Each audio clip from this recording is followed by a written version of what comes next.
Eu cumprimento a igreja com a graça e com a paz do nosso Senhor e Salvador Jesus Cristo. É motivo de muita alegria, de mais essa oportunidade de estarmos aqui reunidos para falarmos desse Senhor que tanto nos ama e que tanto tem nos guardado, nos dado vitória e nos protegido. E dentro dessa mesma propósito, desse mesmo princípio, eu gostaria que você abrisse a sua Bíblia comigo nessa noite, no livro de 1 Coríntios, capítulo 15, dizendo que todos vocês que aqui estão e aqueles que estão em casa, abram o coração para o entendimento, para a compreensão dessa palavra. 1 Coríntios, capítulo 15, versículo 1 em diante.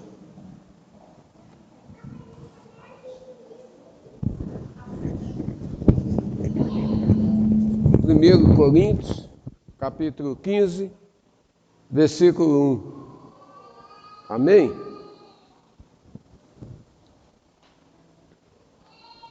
Amém?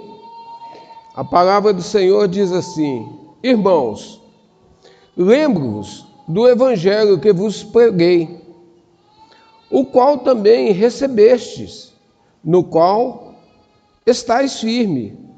Por meio dele também sois salvos, desde que vos apegueis com convicção à palavra que vos anunciei.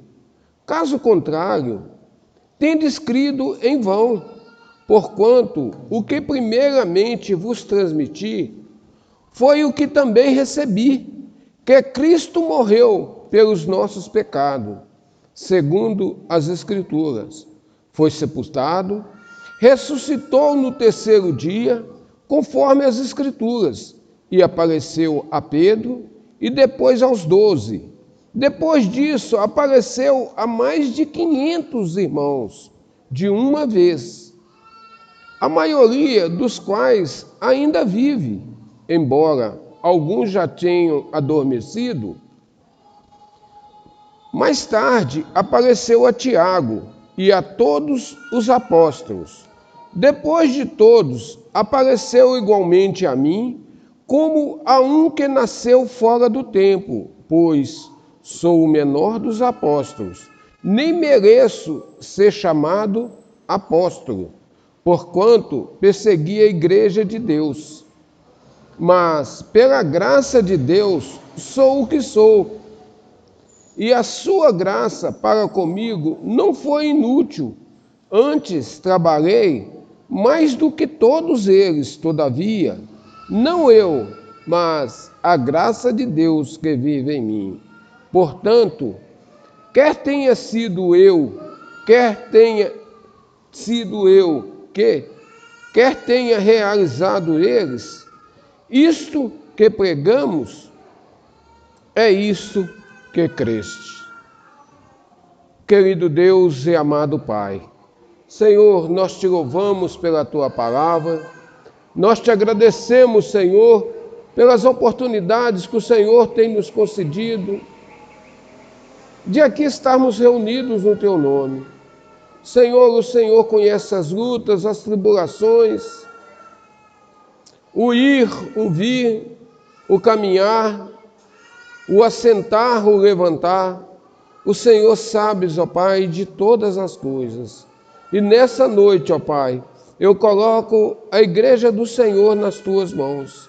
Abençoe, ó Pai, a vida de cada um que aqui se encontra, derramando, Senhor, a tua unção, a tua graça, o teu poder, trazendo, Senhor, discernimento, entendimento, compreensão do teu querer e da tua vontade para as nossas vidas. Eu te louvo, Pai, e te glorifico por cada vida que aqui se encontra e por aqueles, ó Pai, que estão nos assistindo em casa. Que o nosso eu caia por terra, mas que o Senhor venha ser tudo nas nossas vidas, no nome do Senhor Jesus. Amém? Quando nós paramos, podem sentar. nós paramos e observamos tudo isso que Paulo vem falando aqui. Paulo foi o fundador, foi o pastor, foi o pregador de uma das igrejas mais completas da sua época, a igreja de Corinto. Essa igreja tinha todos os dons, uma igreja completa, a igreja não faltava nada, não tinha necessidade de nada.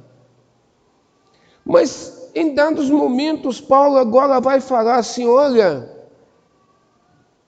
preste atenção, vocês têm tudo, mas fique naquilo que eu vos ensinei desde o princípio, o básico, que Jesus Cristo veio a esse mundo, teve uma vida normal, uma vida de um homem, padeceu, foi crucificado, foi morto, sepultado, mas ele ressuscitou e ele vive.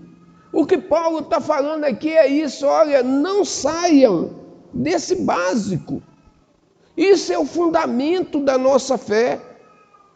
Qualquer coisa que for colocada a mais, além disso, é mera especulação. Fiquem nisso, isso aqui é o suficiente para vocês serem salvos. Não procure outras coisas, não procure acrescentar mais nada nessa palavra. E ele vai falando: olha, lembro-vos do evangelho que vos preguei, o qual também recebeste e no qual estáis firmes. Eles estavam firmes no evangelho que Paulo tinha ensinado. Eles estavam firmes na convicção. Mas Paulo vai falar que a visão daquele povo ali estava distorcida. Mais para frente, no outro versículo, Paulo vai falar assim: ó, loucos somos, se quisermos Cristo somente para esta vida. É loucura a gente querer o Senhor Jesus na nossa vida só pelo que Ele pode nos abençoar, pelo que pode nos dar, pelo que Ele pode realizar por nós hoje. Tudo que Ele fez enquanto Ele caminhou aqui, enquanto Ele esteve aqui, os milagres, as curas, as pessoas que Ele ressuscitou, foi somente uma demonstração de quem Ele era, de que Ele é Deus. E que, sendo Deus, Ele tem autoridade para ressuscitar, para curar, para perdoar pecado, para dar vista aos cegos, para levantar quem Ele quiser. E quando Paulo vai falando isso aqui, Paulo se coloca numa posição: olha, tudo que aconteceu com o Senhor Jesus foi testemunhado por muita gente. A ressurreição dele foi imensa. E assim como naqueles dias, tem nos dias de hoje pessoas que não creem na ressurreição. Pessoas que não acreditam que o Senhor Jesus ressurgiu dos mortos. Que aquela tumba que foi selada ali, que os soldados romanos roubaram o corpo, ou os discípulos roubaram o corpo, mas não compreendem que aquela sepultura não foi aberta por fora, ela foi aberta por dentro. Ela foi aberta de dentro para fora. E foi testemunhados por muitas pessoas que Jesus ressuscitou. Aqui, segundo o texto, ele apareceu primeiro a Pedro, mas depois ele apareceu aos 12. E foi aparecendo para mais pessoas, depois apareceu para mais de 500. E Paulo vai falar assim: olha, eu sou testemunha disso. Desses 500, muitos já dormem, mas tem muitos que estão vivos. Então, quando tudo isso vai acontecendo, que Paulo vai falar assim: olha, eu sou menor, eu não tinha direito de ter visto, eu não tinha direito de ter tido esse encontro, mas eu tive. Eu fui o derradeiro, sou o menor, eu sou o último, o derradeiro. Paulo está explicando: eu sou o derradeiro, o último. É engraçado que Paulo vai falar que ele não era merecedor, porque ele foi perseguidor da igreja. Paulo tem um encontro com o Senhor Jesus no caminho de Damasco. Muitas das vezes nós paramos, pensamos que quando a gente responde positivamente pelo Senhor, a gente quer falar euforicamente do amor do Senhor, sem parar um pouquinho para conhecer realmente quem é o Senhor.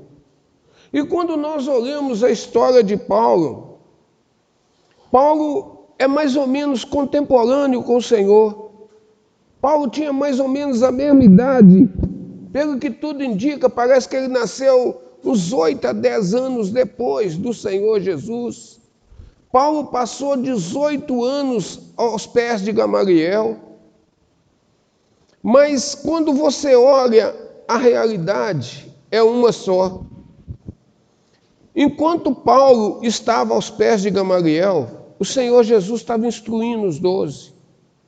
Aqueles 12 passaram 3 anos sendo instruídos por Senhor, para receber o conhecimento, receber as instruções do Senhor. Mas quando agora Paulo sai perseguindo a igreja, respirando fúrias, querendo de todas as maneiras trazer alguns, perseguir, matar, feito ele consentiu na morte de Estevão,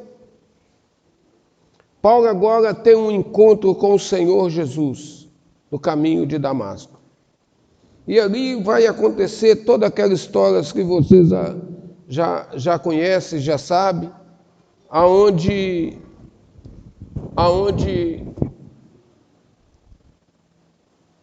ali o Senhor, Paulo fica cego e os olhos dele são abertos. Mas quando os olhos de Paulo são abertos, que antes dele cair, ele escuta uma voz que fala: Saulo, Saulo, por que me persegues? Ele fala: quem é? E a voz responde para ele: sou eu, Jesus. Paulo pensava que perseguia a igreja, mas ele não perseguia a igreja. Ninguém persegue a igreja. Quem acha que está perseguindo a igreja, está perseguindo é o próprio Senhor Jesus. E o Senhor vai falar com Paulo: você está me perseguindo. E ali Paulo fica cego, os olhos dele depois são abertos. E em Gálatas vai falar que Paulo agora é necessário passar 3 anos no deserto. Paulo vai para Arabá. E ali em Arabá agora, creio eu que Paulo deve ter pegado todos aqueles escritos, o Pentateuco, os escritos de Moisés, que ele conhecia aquilo de cor e decorada, 18 anos, estudando 5 livros. Mas Paulo agora dá uma parada novamente. Eu creio que naqueles 3 anos ele vai rever tudo que ele tinha estudado para poder encontrar o Messias. Encontrar aonde versículo por versículo da Torá vai falar do Senhor Jesus. E quando ele passa esses 3 anos, que ele tem condições agora Agora eu consegui enxergar que o Messias prometido, aquilo que Moisés falou lá em Gênesis, em Deuteronômio 18, que o Senhor levantaria um profeta como eu, a ele ouvi. Paulo deve ter entendido e falou assim: olha, verdadeiramente o Messias veio, o Senhor Jesus já veio. E passagem por passagem, Paulo foi verificando que a sua religiosidade foi em vão. Mas Paulo agora, depois desse encontro com o Senhor Jesus, Paulo agora começa a rodar pregando o Evangelho. Ele reconheceu o quanto que ele falhou, o quanto que ele errou, que ele perseguiu a igreja do Senhor, feito nós lemos aqui. E Paulo agora é um anunciador das boas novas. Paulo não foi aceito. Se você pegar o livro de Atos, você vai ver. Paulo não foi aceito de imediato pelos apóstolos. Paulo não foi aceito pela igreja de Jerusalém. Paulo não foi aceito nem em Jerusalém. Paulo não foi aceito ao ponto de os próprios apóstolos falar com Paulo: Paulo, volte. Vai para outro lugar, não fica aqui, que aqui você vai ser morto. E por final, a igreja os irmãos tiveram que pegar Paulo e pôr Paulo dentro do navio a caminho de Tarso. Muitas das vezes é preciso a gente voltar na nossa origem. Paulo agora vai começar o seu ministério justamente em Tarso, aonde é preciso nós voltarmos à nossa origem para nós entendermos de onde nós partimos e para onde nós estamos indo. Um novo recomeço, uma nova história, uma nova direção na nossa vida, mas reconhecendo que temos falhas, que temos erros e que precisamos da presença do Senhor na nossa vida. Quando nós olhamos tudo isso que Paulo vai falando aqui, no versículo 10 ele fala: mas pela graça de Deus sou o que sou, e a sua graça para comigo não foi inútil, antes trabalhei mais do que todos eles, todavia não eu, mas a graça de Deus que vive em mim. A graça de Deus vive em você. A graça de Deus é o Espírito Santo habitando no nosso coração, nos capacitando, nos dando recursos, nos dando condições de anunciar as boas novas. Mas temos também que compreender que tudo que o Senhor quer é o frutos de louvor dos nossos lábios. Não que o Senhor se interessa pelo louvor, não. O louvor não faz tanta diferença. O Senhor quer um coração puro, um coração que louve. Porque tem muita gente louvando, tem muita gente dando glória a Deus. Você vê pessoas longe do Senhor, mas quando acontece qualquer coisa na vida delas, elas falam glória a Deus. Esse é o louvor que o Senhor quer receber? Não. O Senhor quer receber um louvor que sai do fundo do coração. Um louvor verdadeiro. Um sacrifício vivo de adoração. Um louvor verdadeiro. E quando nós olhamos a vida de Paulo, quando ele tem um encontro, como que mudou radical. Mas também a Bíblia nos deixa exemplos que não são para ser seguidos, mas são para que nós os observemos. Se você olha para trás, lá no passado, o texto aqui também vai nos dizer um pouquinho à frente, que o pecado entrou no mundo por um homem. Por um homem entrou a morte, que foi Adão, mas pelo segundo Adão veio a vida, que é Cristo. Mas quando nós olhamos lá para trás no passado, quando Adão coabitou com Eva, nasceu Caim. Logo em seguida nasce Abel. Mas eles crescem. E um dia, Abel é agricultor e do fruto do seu trabalho, ele leva uma oferta a Deus. Uma oferta do seu trabalho, do seu sacrifício, do seu esforço, que ele teve que trabalhar, ele teve que suar, ele teve que fazer grande esforço para produzir. Mas agora ele leva uma oferta a Deus. E quando ele leva essa oferta ao Senhor, Abel também leva uma. Abel leva um cordeiro. Um cordeirinho, a primícia. Não foi o fruto do seu trabalho, foi o primeiro que nasceu. O primeiro, ele levou com amor, com adoração ao Senhor. E o Senhor se agrada da oferta de Abel e não agrada da oferta de Caim. E quando nós observamos, quando o semblante de Caim cai, está lá em Gênesis 4. Gênesis 4, 4, versículo 6. Então o Senhor abordou Caim. Por que estás furioso? E por qual motivo o teu rosto está transtornado? Se procederes bem, não é certo que serás aceito? Entretanto, se assim não fizeres, sabes que o pecado espreita a tua porta e deseja destruir-te. Cabe a ti vencê-lo. O pecado bate às nossas portas, meu irmão, dia após dia, momento após momento, a todo instante o pecado está batendo, mas cabe a nós resistirmos.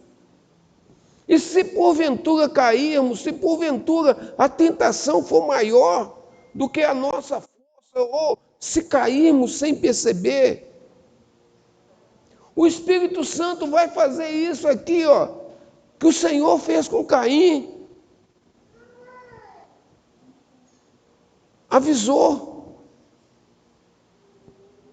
Mas agora olha no versículo 8.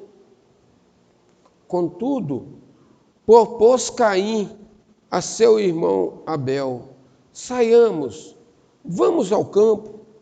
E quando estavam no campo, aconteceu que Caim se levantou contra Abel, seu irmão, e o matou. Qual é o maior seu inimigo? Qual é o maior inimigo seu? Qual é o maior inimigo do homem? O maior inimigo do homem somos nós mesmos. O nosso maior inimigo está dentro de nós. Caim foi advertido, mas logo em seguida ele trai o seu irmão. A inveja, o egoísmo.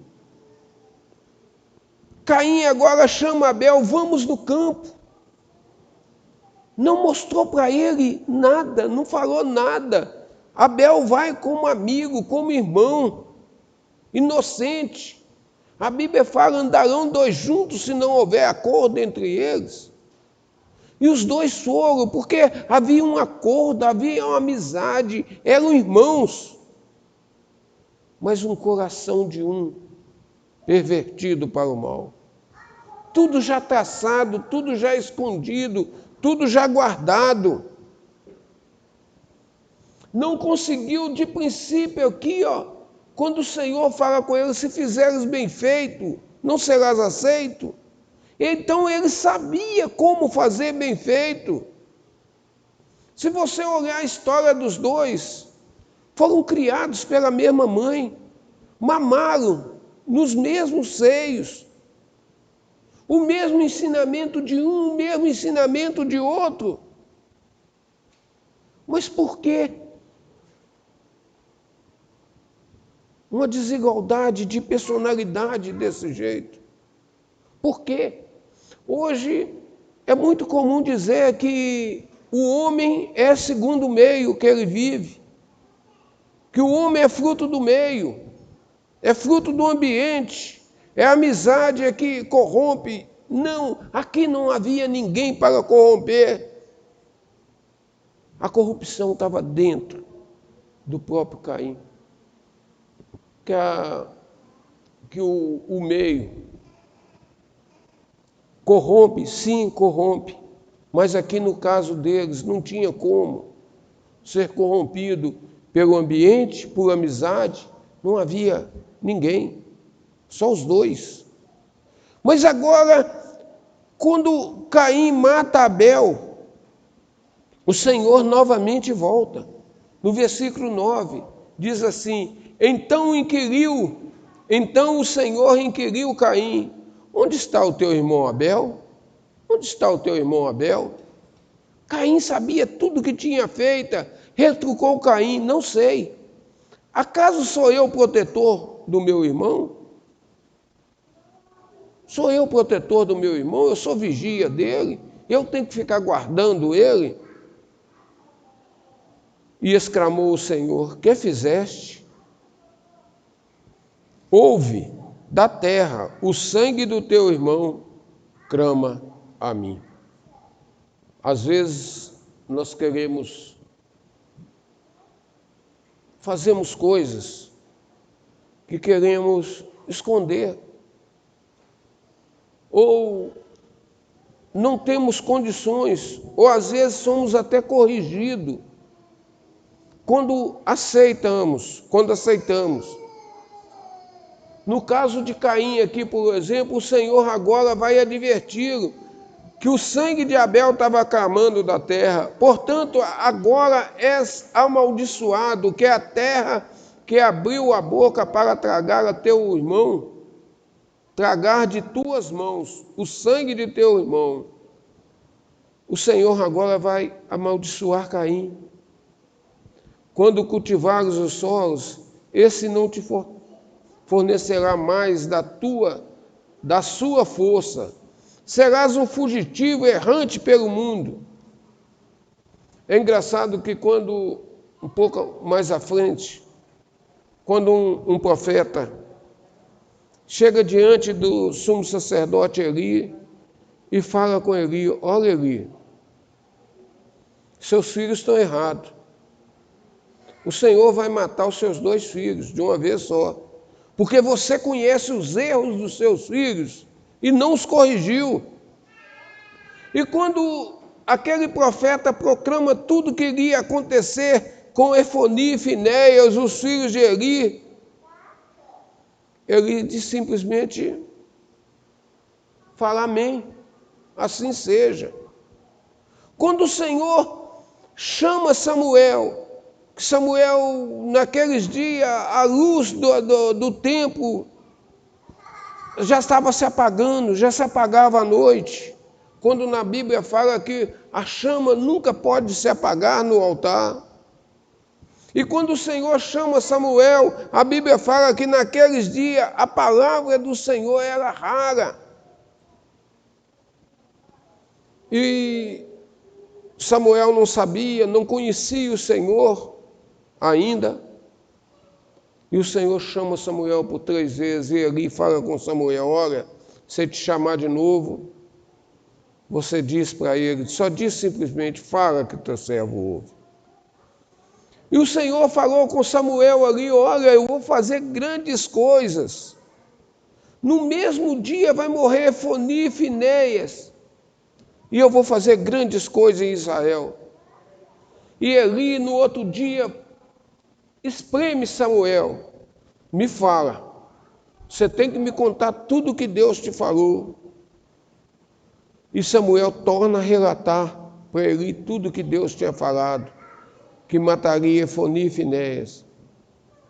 E Eli agora termina a fala dele, fala assim: o Senhor é o Senhor, Ele faça o que Ele quiser. Mas quando nós olhamos aqui para o caso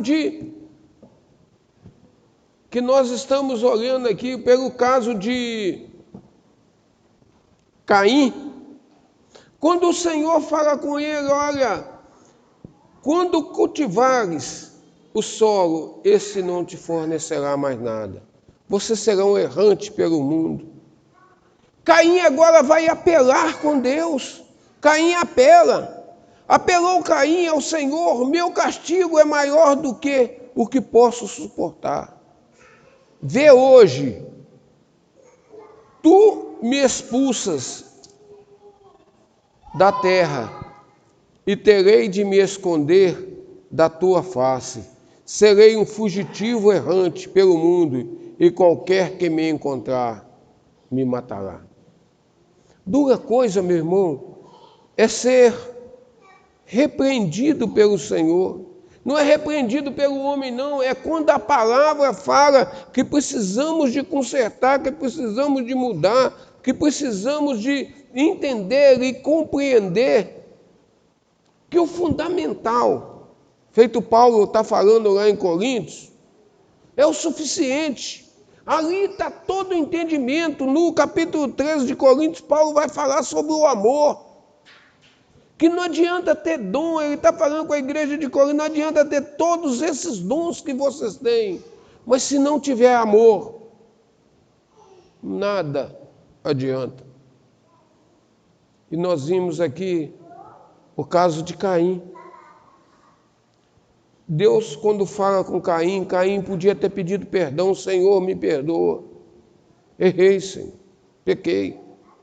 Ou simplesmente aceitar aquilo que o Senhor falou com ele, você falou, você errou, e aceitar simplesmente o Senhor é o Senhor faz o que o Senhor quiser, seja feito segundo a tua vontade. Mas Caim não, Caim vai reclamar, e o Senhor agora vai colocar uma marca na testa dele. Não sabemos que marca é essa, mas era uma marca que todas as pessoas do mundo daquela época via aquela marca e sabia, esse é um fugitivo. Esse cara é um fugitivo. Esse cara é um errante. Esse cara não tem conserto. Ele foi marcado por Deus, ele é um condenado. E Caim agora vai fugir da presença de Deus. Caim vira as costas agora definitiva para Deus, esteve na presença de Deus, teve todas as oportunidades, mas agora vira as costas e vai para a terra de Nod, na terra dos homens maus, terras de quem não presta. Assim é aquele que está na presença do Senhor. Feito Paulo está nos avisando. Em 1 Coríntios, capítulo 15, que fique na primeira instrução.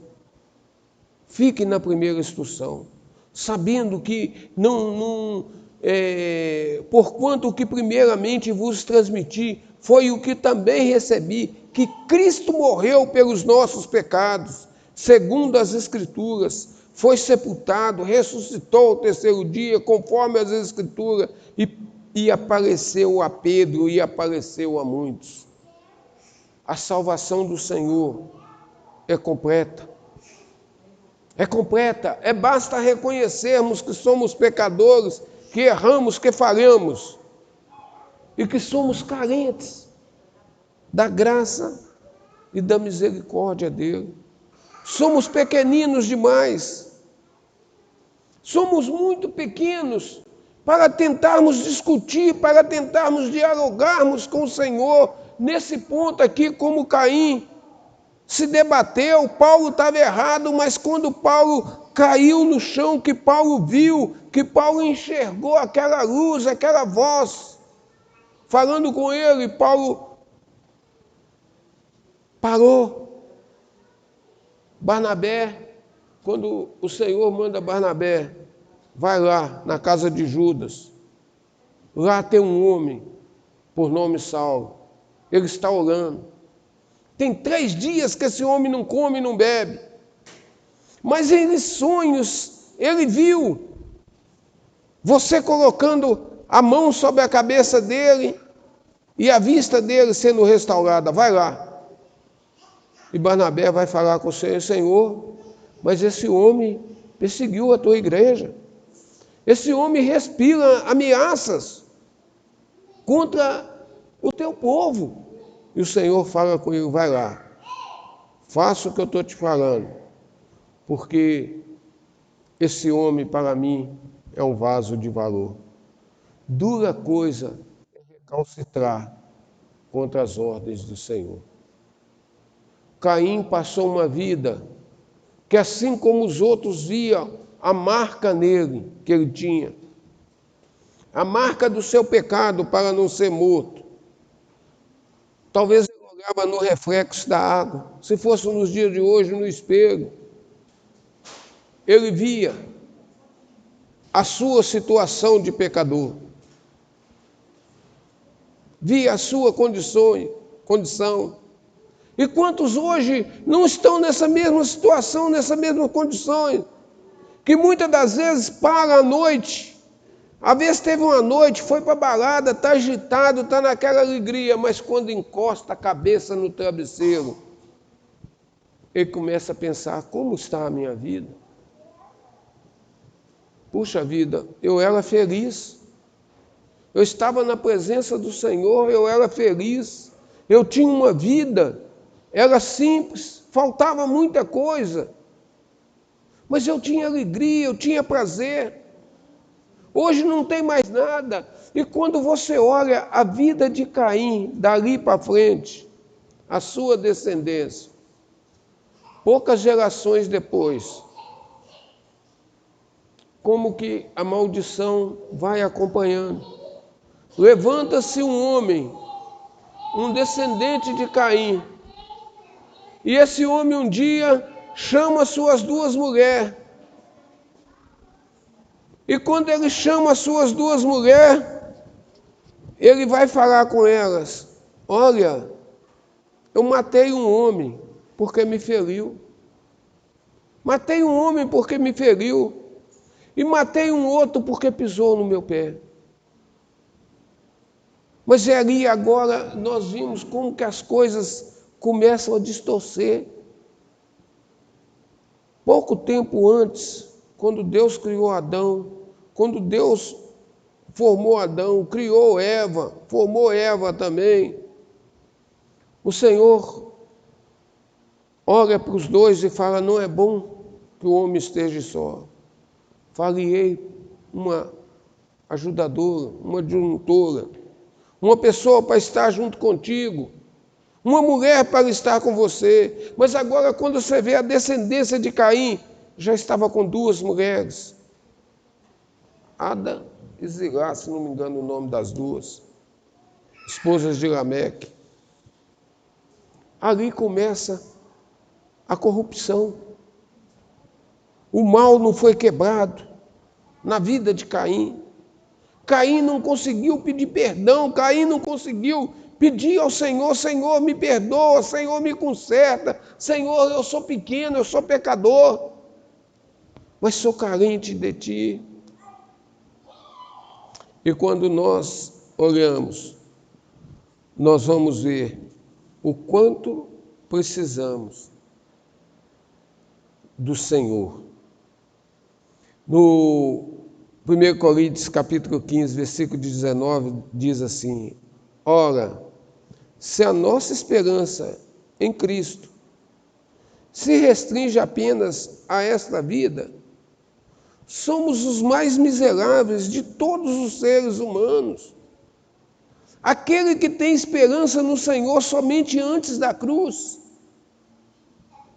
é um miserável.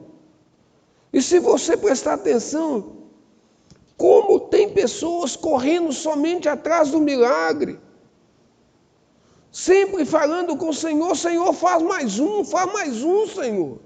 Eu preciso de mais um milagre do Senhor. Eu preciso, Senhor, que o Senhor abençoe a minha vida financeira, sentimental, espiritual, que o Senhor conserte o meu casamento, que o Senhor mude a situação que eu estou vivendo. Mas não entende, não compreende que tudo está nas suas mãos. Tudo que o Senhor conquistou naquela cruz é um direito nosso, é nossa herança. Então já está conquistado, só basta que nós tomemos posse disso.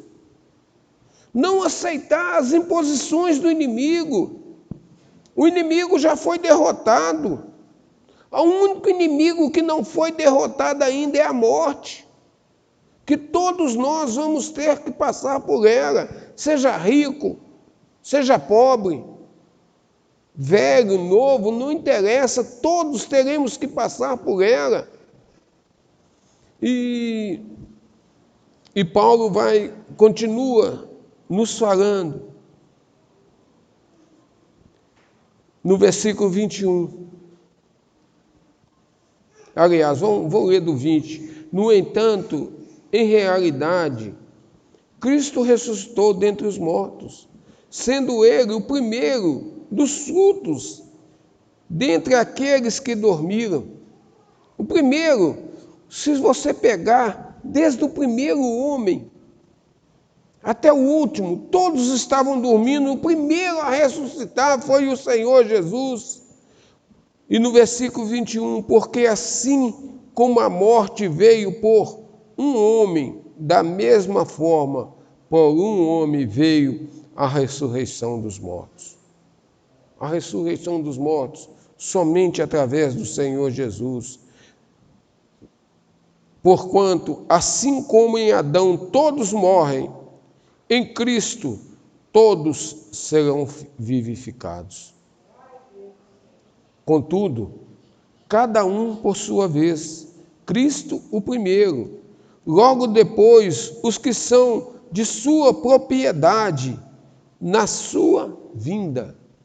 Existe uma observação aqui, contudo, cada um por sua vez, Cristo primeiro, logo depois, os que são de sua propriedade. Você tomou uma posição pelo Senhor, você é propriedade do Senhor.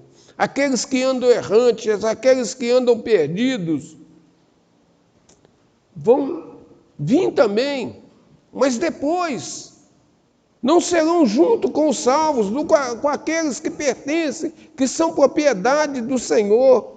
E no versículo 24 diz: então virá o fim, quando ele entregar o reino a Deus, o Pai, depois de ter destruído todo domínio, potestade e poder. Para encerrar, Jesus veio a esse mundo inaugurar um reino. E ele anunciou: é chegado o reino dos céus. Mas esse reino, hoje, ele ainda é tomado pela fé. Nós não vimos ainda. A gente ainda não vê o Senhor reinando, mas ele já está reinando. Esse reino é visto somente pela fé. Esse reino só será visto a todo olho quando acontecer isso aqui do versículo final que nós lemos. Então virá o fim, quando ele entregar o reino a Deus, o Pai. Aí todo olho verá. Todos verão o próprio Deus reinando. Quando todas as coisas estiverem consumadas, aí já não é esse reino invisível. O Senhor está voltando, meu irmão. Esse reino está muito próximo de ser concluído. Mas temos que estar firme naquilo que primeiramente você aprendeu, que o Senhor Jesus é Deus, Ele é o Senhor, Ele é o Salvador, Ele é o consumador de todas as coisas. E que Ele falou que destruía o templo e o reconstruía em 3 dias. Que o Senhor não habita em templos feitos por mãos humanas. O seu coração é o templo do Espírito Santo.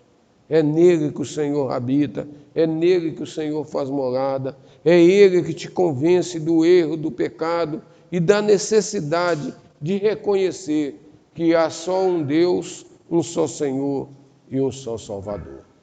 E que essa palavra possa ter ficado no seu coração, você possa gravar e saber que não há outro Salvador fora do Senhor. Amém?